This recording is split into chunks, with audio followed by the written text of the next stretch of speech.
Şirniyyat yox deyə bilmirəm, mənə məsləhət verin. Yox deyin şirniyyata. Durun belə qışqıra-qışqıra. Yox.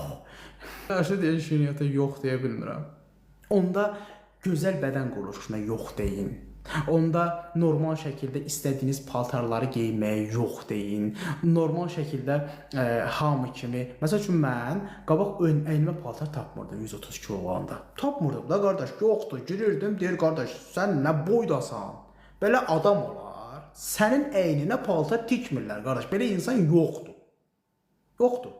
Çiyinlər enli, kürək enli, belə bir interesli bir şeydir. Şirek. Yoxdur da qardaş, tikilməli sənin əyninə paltar.